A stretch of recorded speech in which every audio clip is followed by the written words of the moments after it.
Di antara kesalahan yang sering terjadi sekarang ya adalah al-ikhtilat. Ikhtilat. Campur baur lelaki wanita.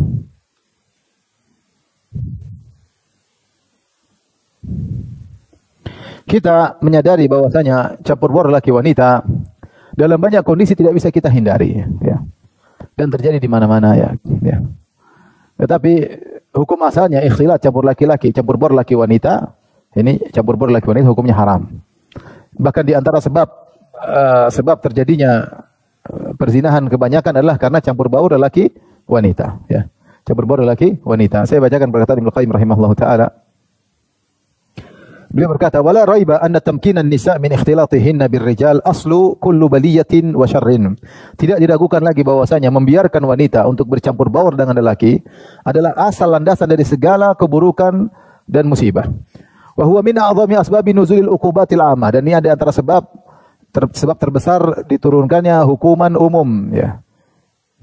Kama annahu min asbabi fasadi umuril 'ammah wal khassah, dan juga merupakan sebab rusaknya perkara-perkara umum dan juga perkara-perkara khusus. Ya, rumah tangga rusak, ya, hubungan rusak dan macam-macam. Wa huwa min asbabil mautil amil wat tawa'inil muhlikah, dan beliau menyebutkan di antara sebab terjadinya kematian yang yang merata dan taun-taun yang membinasakan.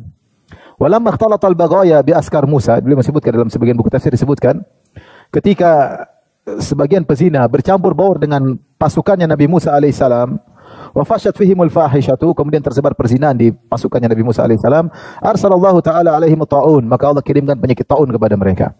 Famata fi yaumin wahid sab'una alfan, maka dalam satu hari mati 70.000 orang.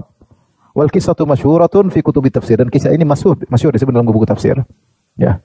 Fa min a'dhami asbabil mautil am kasratu zina, dan di antara sebab terjadinya banyak kematian adalah banyaknya zina. Dan zina disebabkan apa? Bisa babi tamkinin nisa min ikhtalitihinna birrijal wal masyi bainahum mutabarrijatin mutajammilat. Di antaranya membiarkan para wanita campur baur dengan lelaki, dan dia berjalan di antara wanita, berjalan antara laki-laki dalam kondisi mutabarrijat, bersolek. Mutajammilat, bersolek, mempercantik diri, berjalan di tengah laki-laki. Ini bahaya masalah ikhtilat. Saya kapan ngisi kajian di sekelompok pegawai-pegawai ya. Maka di antaranya mengeluh banyak apa? Perselingkuhan. Kenapa? Campur laki-laki perempuan dalam pekerjaan. Terlebih lagi jika ternyata perempuan tersebut suaminya derajatnya lebih rendah daripada dia. Maka dia kenal dengan teman kerjanya yang mungkin pangkatnya lebih tinggi, yang gajinya lebih besar. Akhirnya terjadi apa yang terjadi? Ya. Bahwasanya lelaki dan wanita itu seperti api dan kayu bakar. Kalau kesentuh maka terbakar. Terjadi proses kimia. Terjadi konslet ya. Kalau laki-laki ketemu perempuan, lirik-lirikan, dekat-dekatan, tidak ada rasa, itu berarti laki-laki tidak normal atau perempuan tidak normal. Ya. Atau sudah tua renta, umur 80 tahun sama 80 tahun, ya mungkin tidak ada rasa. Tapi kalau normal bicara, ketawa-ketiwi, pasti hari pertama mungkin tidak, hari kedua, hari ketiga, akhirnya lama-lama, apa bahasa Jawa, trisno, ulang, satu orang, saya ingin tahu, apa? Saking kulin apa? Apa? Kuling trisno. Witing trisno jalaran soko kulino. Apa artinya? Oh, sering ketemu jalan bareng akhirnya jatuh cinta. Ya. Apa ulang?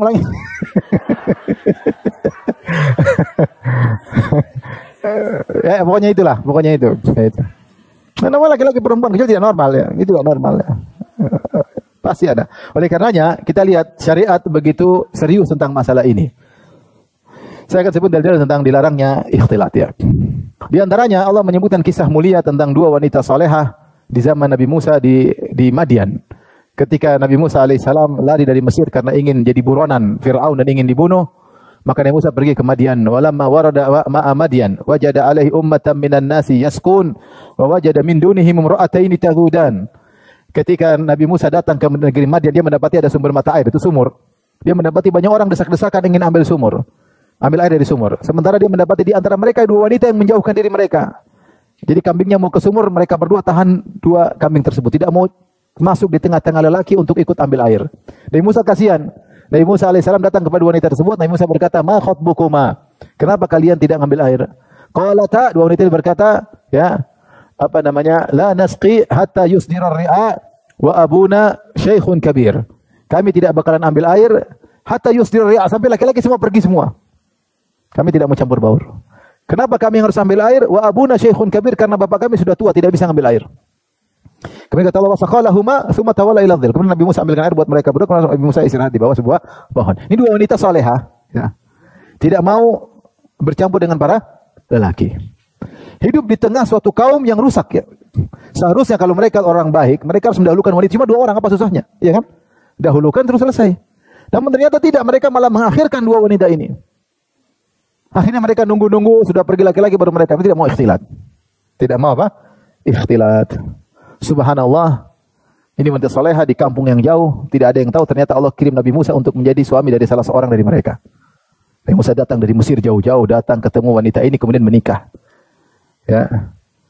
Al-khabithatu lil-khabithin wal-khabithatu wat-thayyibatu lit-thayyibin. Kata Allah, wanita buruk-buruk untuk laki buruk, laki buruk untuk wanita buruk, wanita baik-baik untuk laki-laki baik-baik. Subhanallah, ada seperti itu. Wanita di tengah kampung, enggak ada yang tahu ada lelaki datang soleh melamarnya.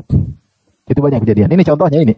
Subhanallah, di antara kesolehan wanita ini, ya, dia tidak mau campur baur dengan apa? Lelaki. Kemudian dalam syariat kita banyak dalil-dalil, saya bacakan dalil-dalilnya. Di antaranya, saya bacakan hadis Rasulullah SAW itu kalau habis salat, Rasulullah SAW berdiam sebentar habis salat agar wanita segera keluar. Jadi wanita dahulu salat berjamaah. Di antara bentuk menghindar ikhtilat, kata Rasulullah SAW, khairu sufufir rijal awwaluha wa syarruha akhiruha wa khairu sufufin nisa akhiruha wa syarruha awwaluha. Kata Nabi SAW, sebaik-baik saf lelaki yang paling depan dekat imam, dan seburuk-buruk saf lelaki yang paling belakang. Wanita sebaliknya, wa khairu sufufin nisa, dan sebaik-baik saf wanita yang paling belakang, dan seburuk-buruk saf wanita yang paling depan, karena dekat dengan saf apa? Lelaki. Karena dekat dengan saf lelaki, maka Rasulullah yang terbaik yang paling belakang, yang jauh lelaki, yang paling buruk yang paling dekat dengan lelaki. Karena zaman Nabi masjid tidak ada hijab, sehingga saf wanita bisa melihat saf lelaki. Ya. Saya dalam satu hadis ketika ada seorang sahabat masih muda, mungkin usia 8 tahun, dia yang paling hafal Quran, maka disuruh jadi imam. Tapi dia enggak punya sarung. Kalau dia rukuk terkadang kelihatan pantatnya. Sampai sebagian wanita bilang, suruh imam kalian tutup itu kalau lagi rukuk. Artinya kelihatan antara saf wanita dan saf lelaki. Makanya Rasulullah mengatakan, sebaik-baik saf wanita yang paling apa? Belakang. Ya. Tapi kenapa? Karena supaya terjauhkan dari ikhtilat. Ini di antara usaha Nabi SAW memisahkan saf lelaki dengan saf wanita. Kemudian di antaranya Rasulullah SAW kalau habis sholat tidak langsung beranjak. Rasulullah seakan-akan menahan para lelaki. Jangan dulu keluar, biar ibu-ibu keluar di luar. Saya bacakan hadisnya dari Ummu Salamah radhiyallahu anha qalat. Ummu Salamah berkata, kana Rasulullah sallallahu alaihi wasallam idza sallama qama an-nisa hina yaqdi taslimahu wa makatha yasiran qabla an yaqum. Adalah kebiasaan Nabi sallallahu alaihi wasallam kalau salam dari salat, assalamualaikum warahmatullahi wabarakatuh, assalamualaikum warahmatullahi wabarakatuh, para wanita salam langsung berdiri, mereka langsung keluar dari masjid. Mereka tidak berdiam lama di masjid. Mereka langsung keluar dari masjid. Kata qama an-nisa, kata Ummu Salamah, para wanita pun berdiri hina yaqdi taslimahu, ketika Nabi mengatakan assalamualaikum warahmatullahi wabarakatuh, maka wanita kemudian pergi dari masjid, keluar dari pintu wanita, ya. Kemudian Nabi sengaja untuk zikir agak lama sebentar supaya wanita sudah kesempatan untuk meninggalkan apa? Masjid. Qabla an yakum, sebelum Nabi berdiri. Apa kata Ibnu Syihab? Ibnu Syihab Az-Zuhri, seorang tabi'in, dia berkata, fa'ara, menurutku kenapa Nabi duduk agak lama sedikit, wallahu a'lam, ya, wallahu alam, anna muksahu likai, Nabi sengaja berdiam sebentar setelah salat, likai yanfudha an-nisa qabla an yudrikahunna man insarafa minal qaum, yaitu agar wanita semua sempat keluar sebelum lelaki mulai keluar dari masjid. Karena kalau bareng-barengan bisa jadi ikhtilat. Ini di antara usaha Nabi agar wanita tidak bercampur baur dengan apa? Lelaki. Di antara usaha Nabi SAW juga, Nabi mengkhususkan suatu pintu di Masjid Nabawi untuk wanita. Al-Imam Abu Daud meriwayatkan dalam sunahnya, dalam kitab salat, dengan judul bab insirafin nisa qabla rijal minas salat. Bab keluarnya wanita dari masjid sebelum lelaki. Jadi sunnahnya selama itu perempuan keluar dulu, segera balik ke rumah, jangan lama-lama di masjid. Karena di rumah banyak kegiatan. Banyak kegiatan, jangan malah nongkrong di masjid. Wa an Ibnu Umar radhiyallahu anhu, dari Ibnu Umar, beliau berkata, qala Rasulullah sallallahu alaihi wasallam, "Lau tarakna hadzal baba lin-nisa." Kata Nabi kepada Ibnu Umar, kalau seandainya kita tinggalkan, kita biarkan pintu ini khusus buat wanita. Qala Nafi', maka Nafi' yaitu yang meriwayatkan dari Ibnu Umar, falam yadkhul minhu Ibnu Umar hatta mat. Maka Ibnu Umar tidak pernah lewat pintu itu, keluar dari pintu itu sampai meninggal dunia. Jadi Rasulullah SAW di antara usaha beliau membuat satu babun nisa. Sampai sekarang masih ada di Masjid Nabawi kalau tidak salah namanya babun nisa. Pintu khusus apa, wanita. Ya. Itu sudah dari dulu ada.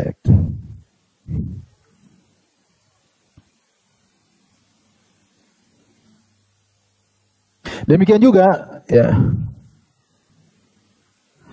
Rasulullah sallallahu alaihi wasallam ketika suatu hari dari Abu Usaid Al-Ansari annahu sami'a Rasulullah sallallahu alaihi wasallam yaqulu wa huwa kharijun minal masjid. Suatu hari kata Abu Usaid Al-Ansari, Rasulullah keluar dari masjid. Fakhtalata ar-rijal ma'an nisa fi tariq. Tiba-tiba di jalan rame-rame laki perempuan. Maka Rasulullah SAW berkata menasihati para wanita. Faqala Rasulullah SAW lin nisa, maka Rasulullah berkata kepada para wanita, istakhirna, mundur kalian menjauh, jangan di tengah jalan. Fa innahu laisa lakunna an tahquqna tariq. Bukanlah hak kalian untuk jalan di tengah jalan, minggir. Alaikunna bihafatit tariq, hendaknya kalian jalan di pinggir-pinggir, biar laki-laki di tengah. Ya. Fakanatil mar'atu taltasiqu bil jidari hatta inna thawbaha la yata'allaqu bil jidar min lusuqiha bihi. Maka wanita-wanita segera menjalankan perintah Nabi sampai ada seorang wanita yang berjalan di dekat dinding sampai bajunya terkait-kait dengan dinding tersebut.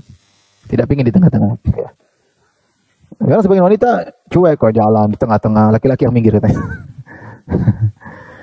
Ikhtilat ini karena apa? Ikhtilat. Oleh karenanya ini diantara hal yang sering terjadi zaman sekarang. Dan kalau sudah terjadi ikhtilat, banyak mafsadat, mudarat yang timbul. Perempuan mulai hilang rasa malunya. Rasa malunya. Padahal kecantikan wanita ada pada rasa malunya ya. Pada rasa malunya. Baru wanita malu mengungkapkan, kalau mengungkapkan wajahnya merah merona, ini wanita baik ya. Itulah keindahan seorang wanita, dia malu-malu ya. Tapi kalau sering campur dengan laki-laki, rasa malunya apa? Hilang. Lama-lama laki-laki yang mukanya merah-merah karena ya. Kalau lagi ngobrol dia masuk dalam tengah, lagi ngobrolin apa sih? Subhanallah. Dia buka barisan laki-laki, dia masuk tengah-tengah, lagi ngobrolin apa? Saya bisa lihat sebuah foto, subhanallah, foto perempuan di tengah, laki-laki kelilingi semua. Subhanallah, perempuan di tengah, laki-laki mengelilingi semua. Ini gimana? Ini gimana? Wanita harusnya malu, ya, punya rasa malu. Jangan campur dengan laki-laki. Gunanya kalau campur dengan laki-laki ngobrol trisno lama-lama, apa tapi? Lama-lama tertarik ya, Bismillah tertarik. Nah, so jauh-jauh, nggak usah campur jasad. Ada grup laki-laki perempuan saja. Kemudian berbincang-bincang di situ. Kemudian ada laki-laki bicara jawabnya bijak, perempuan bicara jawabnya bijak. Ada ketertarikan, masya Allah pintar sekali jawabnya. Setan masuk. Padahal tukang teriak-teriak ini perempuan. Tapi kalau di di grup kayaknya sangat bijak. Itu saja bisa orang terfitnah. Apalagi pertemuan fisik, ya pertemuan fisik sehingga terjadi banyak selingkuh, rumah tangga rusak, laki-laki tidak lagi berhasrat kepada istrinya, ya, tertarik pada istri orang lain, tertarik pada macam-macam terjadi. Terjadi perzinahan dan itu yang banyak terjadi ya.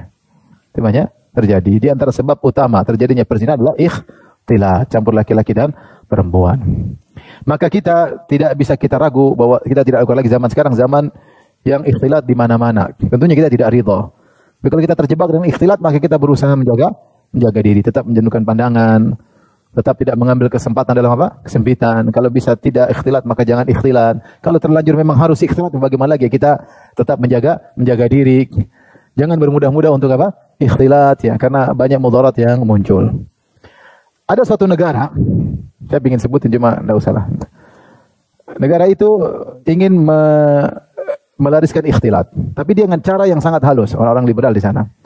Maka mereka membuat suatu sayembara, buat tulisan ilmiah tentang maslahat dan mudarat belajar campur lelaki atau pisah laki-laki perempuan.